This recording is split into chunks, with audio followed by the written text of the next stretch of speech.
किस आज हम विनियोजन पर फोकस करेंगे। अर्थव्यवस्था में उपभोग और विनियोग दो महत्वपूर्ण क्रियाएं होती हैं। आज हम विनियोग पर प्रकाश डालते हैं। प्रोफेसर कीन्स के अनुसार पूंजीगत पदार्थों में होने वाली वृद्धि विनियोजन कहलाती है। तो विनियोजन को हम दो भागों में बांटते हैं। एक है हमारा स्वायत्त विनियोजन, दूसरा है प्रेरित विनियोजन।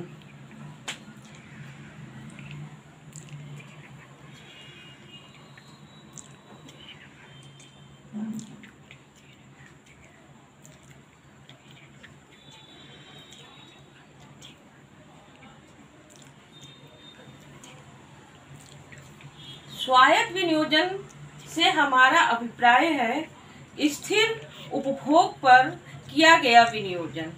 स्थिर उपभोग पर किए गए विनियोजन से तात्पर्य क्या होता है कि जब सरकार के द्वारा सड़कों, स्कूलों, बांध यानी कि किसी बिल्डिंग को बनाना, यानी कुछ ऐसे विनियोजन किए जाते हैं जो स्थिर होते हैं और जिसकी वजह से जो आय से प्रभावित नहीं होते हैं, बल्कि ये स्वयं आय एवं मांग को प्रभावित करते हैं। इसीलिए हम इनको कहते हैं स्वायत्त विनियोजन। स्वायत्त विनियोजन मुख्य रूप से सरकार के द्वारा ही किया जाता है। इसको अब हम इस चित्र के द्वारा समझेंगे।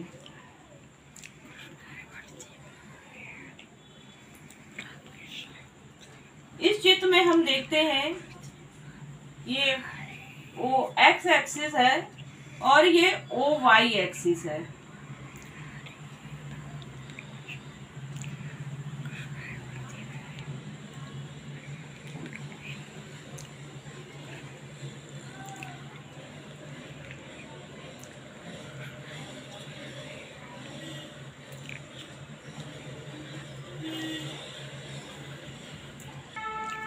इस चित्र में हमने देखा कि ओ एक्स एक्सिस पर हमने आय को प्रदर्शित किया है और ओ वाई एक्सिस पर हमने विनियोजन को दिखाया है। अब क्योंकि हम कह रहे हैं कि ये कैसा विनियोजन है, स्वायत्त विनियोजन। स्वायत्त विनियोजन कैसा होता है, ये आय लोच रहित होता है, अर्थात यह आय से प्रभावित नहीं होता है बल्कि यह मांग को प्रभावित करता है। तो हम इस चित्र में देख रहे हैं कि आई डैश क्या है, ये हमारे स्वायत्त विनियोजन को प्रदर्शित कर रहा है। आई डैश ये स्वायत्त विनियोजन को प्रदर्शित कर रहा है।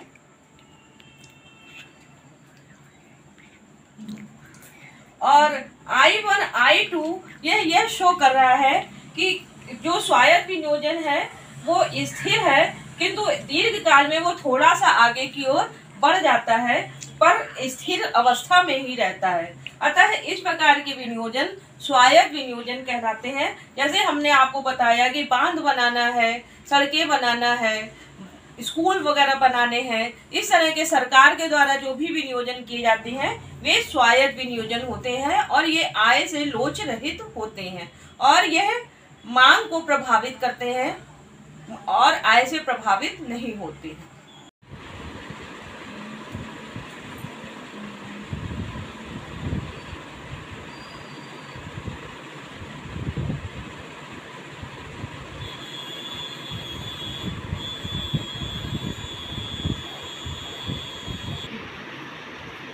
अभी हमने देखा स्वायत्त विनियोजन, अब हम आगे देखते हैं प्रेरित विनियोजन। प्रेरित विनियोजन जैसा कि नाम, प्रेरणा से उत्पन्न हुआ विनियोजन।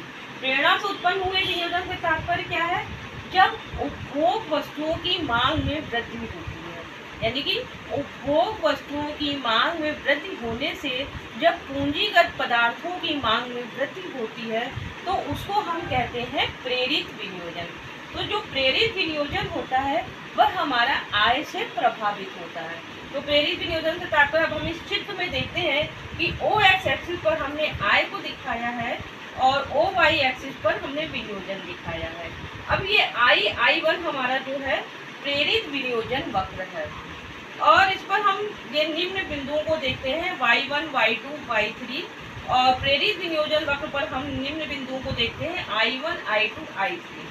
इस चित्र के अंदर क्योंकि हमने कहा कि प्रेरित विनियोजन उपभोग वस्तुओं की मांग में वृद्धि होने के कारण होता है, तो जब प्रेरित विनियोजन यानी कि I1 पर था तो उपभोग वस्तुओं की मांग हमारी Y1 यानी कि 0 थी। किंतु जैसे जैसे हमारी आय की मात्रा में वृद्धि होती जा रही, यानी कि आय हमारी y1 से y2 हुई तो हमारा विनियोजन I1 से I2 हो गया, और जब आय हमारी y1 से y3 हुई तो हमारा विनियोजन I1 से I3 हो गया। यानी कि उपभोग वस्तुओं की मांग में वृद्धि होने से हमारे विनियोग में लगातार वृद्धि होती जाती है, तो इसको हम कहते हैं प्रेरित विनियोजन। तो उपभोग वस्तुओं की मांग जब हमारा ये स्वायत्त विनियोजन हो जाता है, मान लीजिए अच्छे बांध बन गए, अच्छी सड़कें बन गई, तो उससे बहुत सारा यातायात का साधन सुगम हो गया, अच्छे स्कूल बन गए तो उससे बहुत सारे बच्चों, उससे क्या हुआ कि उस स्कूल के बनने से नए नए लोगों का उसमें आगमन, फिर नए नए लोगों से नई नई व्यवस्थाओं का सृजन आगे की ओर बढ़ता जाता है, जो विनियोजन को प्रेरित करता है। कि मान लीजिए स्कूल में पहले 5 कमरे बनते हैं, फिर उसमें और बच्चे आते हैं और उसकी ख्याति होती है तो उसमें 5 से 6 बढ़ जाते हैं, 7 बढ़ जाते हैं।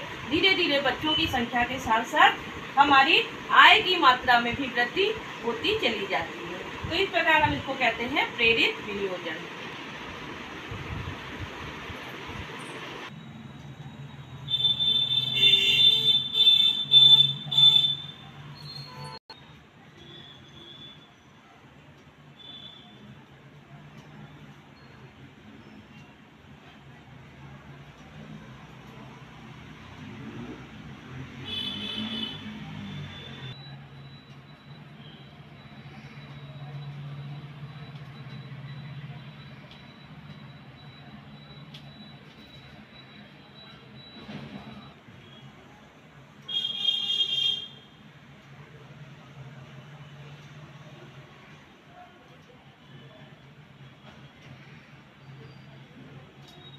अब हम देखेंगे प्रेरित विनियोजन की विशेषताएं।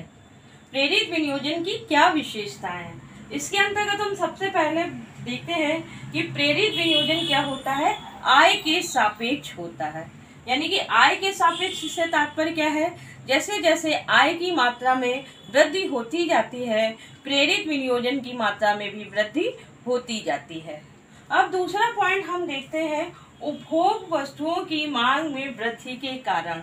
उपभोग वस्तुओं की मांग में वृद्धि के कारण, उपभोग वस्तुएं हम यानी जिन भी वस्तुओं का उपभोग करते हैं वे सभी वस्तुएं उपभोग कहलाती हैं। तो वो खाने पीने संबंधी भी हो सकती हैं, एवं मशीनों से रिलेटेड भी हो सकती हैं, एवं नए निर्माण से संबंधित भी हो सकती हैं। यानी कि उपभोग वस्तुओं की मांग में वृद्धि के कारण भी प्रेरित विनियोजन की मांग में वृद्धि होती जाती है। फिर हमने जैसा क्योंकि चित्र में देखा था कि आय तथा प्रेरित विनियोजन के मध्य सीधा संबंध पाया जाता है। आय तथा प्रेरित विनियोजन के मध्य के सीधे संबंध से तात्पर्य है, जिस अनुपात में आय की मात्रा बढ़ती जाती है वैसे वैसे हमारे विनियोजन की मात्रा में भी वृद्धि होती जाती है। फिर हम नेक्स्ट पॉइंट देखेंगे, निजी उद्यमियों के द्वारा। निजी उद्यमियों के द्वारा से तात्पर्य क्या है, जो प्रेरित विनियोजन है वो निजी उद्यमियों के द्वारा उनके लाभ के द्वारा प्रेरित होता है, क्योंकि इसमें विनियोजन निजी उद्यमियों के द्वारा ही किया जाता है। जब वह देखते हैं कि कैसा वातावरण है, किस तरह से उपभोग वस्तुओं की मांग में वृद्धि हो रही है, तो वो अपने विनियोजन की मात्रा बढ़ाते जाते हैं। तो इस प्रकार में देखा, निजी उद्यमियों के द्वारा विनियोजन की मात्रा को बढ़ाया जाता है, और जिसकी वजह से प्रेरित विनियोजन की मांग में वृद्धि या प्रेरित विनियोजन हमारा बढ़ता जाता है।